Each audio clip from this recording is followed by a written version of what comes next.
საქართველოში დინგეს ერთი შემთხვევა დაფიქსირდა. ამის შესახებ ჯანდაცვის ექსპერტი გიორგი ფხაკაძე სოციალურ ქსელში წერს.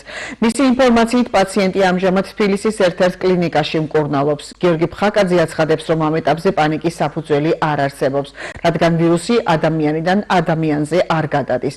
გურჯაანის საზოგადოებრივი ჯანდაცვის სამსახურის ექიმ ნანა ჯადუგიშვილის განმარტებით, დინგე კოღოს მიერ გადამდები ვირუსული ინფექციაა და სხვადასხვა სიმპტომით ხასიათდება.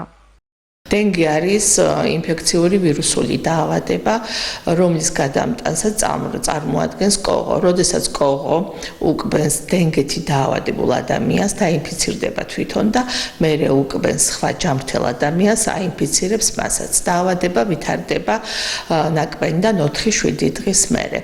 დაავადებულ ადამიანს აღენიშნება ცხელება, მაღალი ტემპერატურა, ასევე გამონაყარი კანზე, თავის ტკივილი, სახსრების და კუნთების ტკივილი.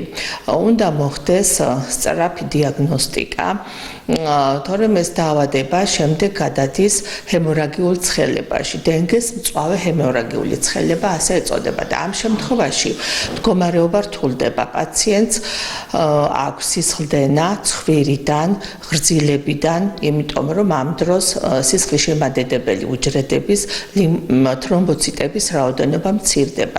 ბევრი სითხის მიღება საჭირო, რომ ორგანიზმმა დეჰიდრატაცია არ განიცადოს და რაც შეეხება მის პროფილაქტიკას, აუცილებელია ზაფხულში ხდება, რა თქმა უნდა, კოღო ზაფხულში გამოდის 16 გრადუს ტემპერატურაზე უკვე არის კოღო და ამ დროს გრძელ სახელოებიანი ტანსაცმლის ტარება, ასევე ფანჯრების აბადვა და კანზე რეპელენტების წასვლა.